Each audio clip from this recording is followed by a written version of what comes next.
Paano kung ang mismong trabaho mo napaliligiran ng mababangis na hayop gaya ng buwaya? Gusto, nakakatakot yung kanyang buka. Kayanin ko kayang mag-babysit sa isang buwaya?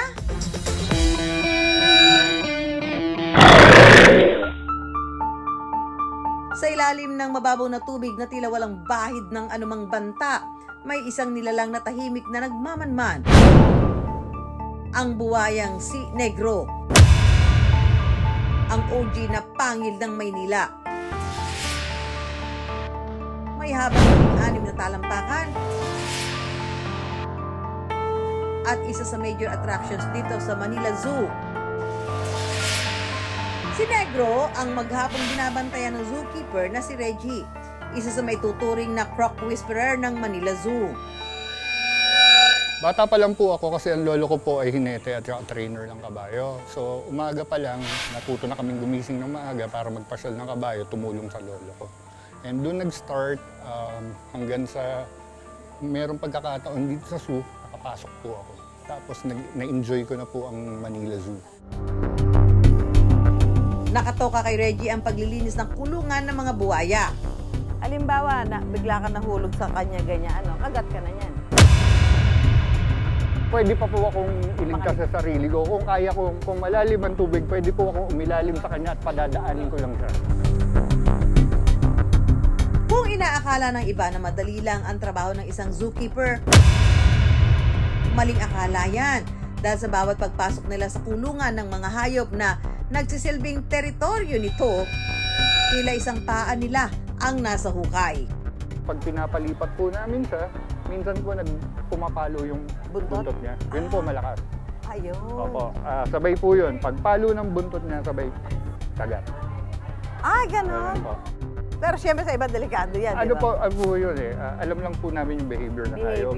Kasi araw-araw po namin katrabaho. Kaya po, alam po namin yung boundary namin. Kung hanggang saan lang po kami. Halimbawa, andyan po siya, pauusugin namin siya. Medyo gagamit po kami nito para pumaluman po, ligtas po kami. Oo. Nakakatakot naman yung kwento mo, Kuya Reggie. Paano, Mami Sue? Kaya mo pa bang makipag-banding sa mga buhaya? Ang hamon natin kay Mami Sue for today's video, busugin ang buhayang si Negro. Handa ka na ba, Mami Sue? Ang buhayang makakaharap mo, hindi lang naman basta-basta. Kaya lang naman ni Negro lumapang ng dambuhalang manok sa isang idlap.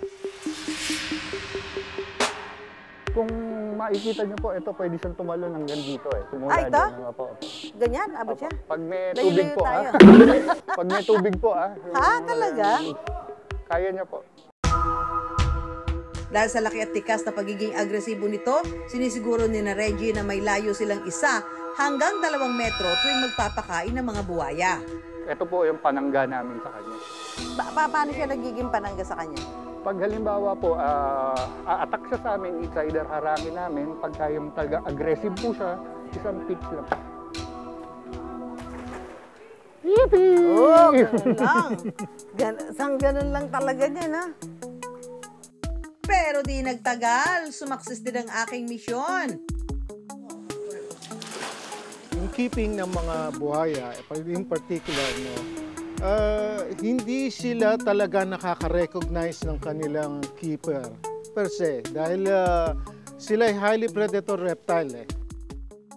They can be habituated dahil yung frequency ng nakikita nila as food source, merong certain level ng pwede kayong magkaroon ng cooperative care, kung tawagin namin. Kung isang site mo lang pakakainin yung buhaya, pag nadinig yung boses mo on the certain site, alam na doon siya pupunta.